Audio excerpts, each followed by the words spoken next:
29 दिन हो गए हैं बेटियों के यहाँ पे प्रदर्शन करते हुए। क्या लग रहा है, आज महापंचायत कहने वाली थी, कुछ बड़ा फैसला करने वाली थी, अभी तक कुछ हुआ नहीं है, क्या देख नहीं, रहे हैं? आज महम चौबीसी के अंदर खापों की बहुत बड़ी पंचायत हो रही है।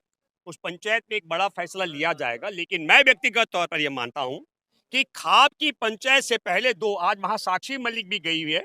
साक्षी ने पूरा अपना पक्ष रखा और तमाम वहां पर जो किसान समूह और खापों के सरदार इकट्ठे हुए, उनसे अपील की है कि आपको मदद करनी चाहिए, ये बात कही गई।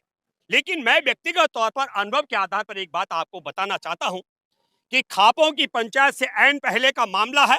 बबीता फोगाट जो ओलंपिक पदक विजेता है, पहलवान जब धरने पर बैठे थे 18 जनवरी को, तब उनके साथ थे।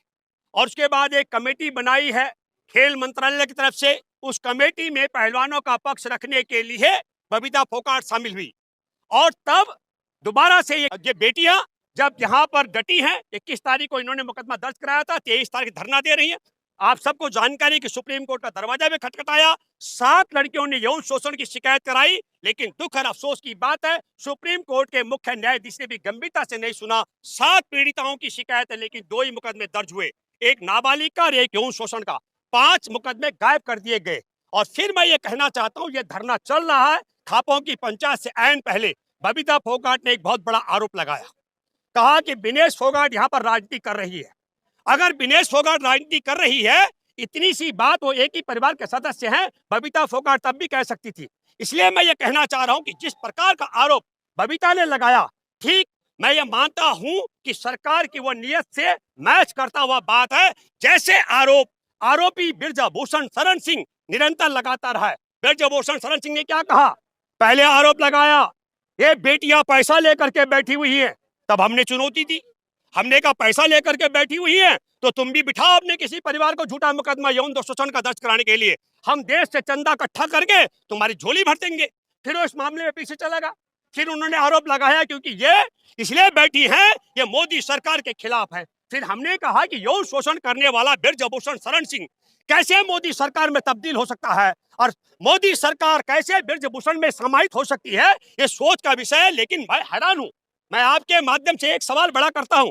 जब पहली बार जनवरी 2018 में, सॉरी 2023 में 18 जनवरी को बैठे थे, तब उस दिन के बाद 2 दिन बाद 20 जनवरी को कहा था ब्रजभूषण शरण सिंह ने कि मैंने मुंह खोला तो सुनामी आ जाएगा। और जब मुकदमा दर्ज हुआ था, उसके बाद चुनौती दी, मोदी, अमित शाह, नड्डा बोल के दिखाए कि मैं पद से हटूं। मैं एक बात आपके माध्यम से कहना चाह रहा हूं, जिस प्रकार के झूठे बेबुनियाद आरोप ब्रजभूषण शरण सिंह लगा रहा है, ठीक वैसा ही बेहुदा आरोप यहाँ पर बबीता फोगाट ने लगाया। बबीता फोगाट का यह आरोप का आधार क्या है, कहा कि ये विनेश फोगाट प्रियंका गांधी के गले लगी है।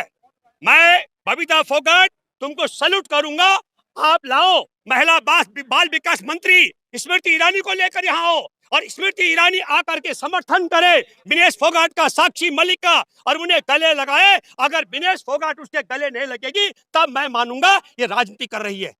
लेकिन अगर यहाँ बबीता फोगाट तुम यहाँ पर स्मृति ईरानी जो महिला बाल विकास मंत्री है उसको नहीं ला सकती हो, अपनी महिला सांसदों को लेकर नहीं आ सकती हो, तो इसका मतलब है कि तुम ब्रजभूषण शरण सिंह के इशारे पर, मोदी और अमित शाह के इशारे पर ओलंपिक पदक विजेता बेटियों को बदनाम करने का बेबुनियाद आरोप लगा रही हो।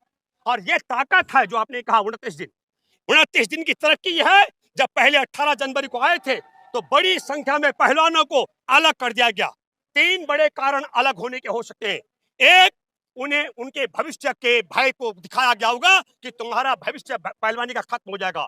2, पैसे का लालच दिया गया हो। और 3, हो सकता है विधानसभा या लोकसभा के टिकट का लालच दिया गया हो, ऐसे में तोड़ा गया हो। और अभी ये जो पहलवान बैठे हैं, साक्षी, विनेश, बजरंग पुनिया, इन सब लोगों के लिए साम दाम दंड भेद खत्म हो गया, इसलिए घर में फूट डालने की बात की जा रही है।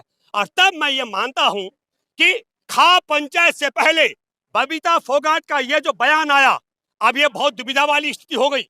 अगर इसके बाद बिरजाभूषण शरण सिंह जेल चला गया तो विनेश फोगाट के परिवार में बबीता फोगाट किस हैसियत से मुंह दिखा पाएगी जब वो ये कह रही है राजनीति कर रही है।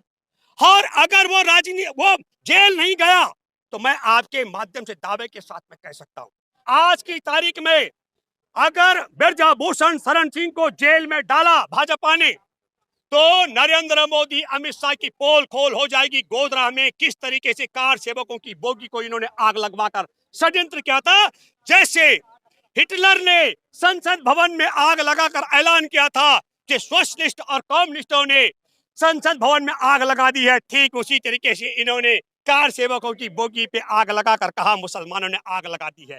उसकी पोल खोल करके बिरजाभूषण शरण सिंह इनके जेल के रास्ते खुला देगा।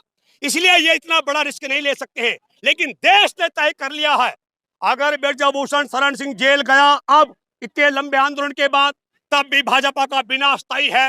देश पूछना चाहेगा, जानना चाहेगा कि देश की ओलंपिक पदक विजेता बेटियों के यौन शोषण के आरोपी को इतने समय तक क्यों बचा के रखा, और अगर जेल में नहीं डाला तब भी भाजपा का विदाई तय है। देश थू थू कर रहा है क्योंकि इनका इतिहास बड़ा काला हो गया। चिन्मयानंद राम मंदिर के निर्माण करने वाले ने 1400 करोड़ रुपए राम मंदिर के चंदा जो इकट्ठा हुआ था बंदर बांट 20 पैसे की, उसमें इन्होंने इसने एक कॉलेज बनाया, वहां नग्न लड़कियों से मालिश कराता हुआ उसका वीडियो वायरल हुआ। उस बेटी को सुप्रीम कोर्ट जाना पड़ा। वही हालात आज की तारीख में ओलंपिक पदक विजेता बेटियों को सुप्रीम कोर्ट जाना पड़ा। हर एक मुकदमे में आप देखिए हमारे देश के अंदर जो इन्होंने वो उन्नाव में 17 साल की बेटी के साथ में विधायक ने किया था मामला, उस मसले पर भी सुप्रीम कोर्ट से न्याय मिला है। तमाम मामले जो है सुप्रीम कोर्ट जा रहे हैं। और फिर मैं इसलिए कहना चाहता हूं एक एक मामला अगर हम जाएंगे पड़ताल में तो वह अदालत में जाने के बाद ही, लेकिन ये निपटारा भी करा देते हैं। इसलिए मैं फिर कहना चाहता हूं आपके माध्यम से हमारे लिए एक बड़ी चुनौती है, और वो चुनौती क्या है कि सुप्रीम कोर्ट के आदेश के बाद यौन शोषण का मुकदमा दर्ज होने के बाद भी आरोपी को गिरफ्तार नहीं किया जा रहा है, क्योंकि देश के अंदर महिला द्रोहियों की सरकार है। और मैं आपको सब दर्शकों को बताना चाहता हूं हमारे देश में कानून क्या कहता है। कानून ये कहता है कि एक संत था इनका आसाराम, अगस्त 2013 में उस पर आरोप लगाया उसके भक्त की बेटी ने बलात्कार का। वो बेटी सीधे थाने में गई, अपने पिता के साथ मुकदमा दर्ज हुआ और संत आसाराम जेल में है। जिस संत आसाराम को मत्था टेकने के लिए अटल बिहारी वाजपेयी जी से लेकर लाल कृष्ण आडवाणी जी तक, मोदी से लेकर और शिवराज चौहान तक जाते थे, वो आज जेल में है बलात्कार के मामले में। और आज भी वही कानून है, पहले बेटियां थाने जाते हैं, मुकदमा दर्ज नहीं होता, सुप्रीम कोर्ट जाना पड़ता है, मुकदमा दर्ज होता है, लेकिन यौन आरोपी गिरफ्तार नहीं होता है। ये सिलसिला चल रहा है। लेकिन मैं एक बात कहना चाहता हूं, आज खापों की पंचायत है, बड़ा फैसला होना है। लेकिन मैं मानता हूं जिस प्रकार मेरा अनुभव है, भाजपा ने तय कर लिया है कि बिरजाभूषण को जेल में नहीं डालना है। मुझे लगता है कि यह मामला हमको देश की जनता की अदालत में ले जाना पड़ेगा। और तब मैं ये मानता हूं क्योंकि इन्होंने इनका भविष्य तो खत्म कर दिया। मैं एक दावे के साथ मैं कह सकता हूं कि एक एक दिन की एक्सरसाइज न करने से एक एक महीने का नुकसान विनेश को, बजरंग पुनिया को और बबीता को इनको हो रहा है, क्या साक्षी मलिक को हो रहा है। और अगर इनका खेल का भविष्य भी चौपट कर दिया गया और इन्होंने यौन शोषण का मुकदमा दर्ज कराया, आरोपी गिरफ्तार नहीं होगा, तब मैं को कहना चाहता हूं कि देश में करोड़ों परिवार हैं, दलितों के करोड़ों आदिवासियों के परिवार हैं, करोड़ों देश में अल्पसंख्यक का परिवार है, भूमिहीनों के परिवार, किसानों के, गरीबों के परिवार हैं। अगर उनका यौन शोषण होगा तो उनके मुकदमे कैसे दर्ज होंगे। इसलिए मुझे लगता है सबको एकजुट होना पड़ेगा। और लगता है कि यह लड़ाई जंतर मंतर से अगर न्याय नहीं मिलेगा तो जनता की अदालत में देश भ्रमण करना पड़ेगा। धन्यवाद। जय हिंद, जय जवान, जय किसान, जय संविधान। सब्सक्राइब करें हमारे YouTube चैनल को और बने रहें हमारे साथ।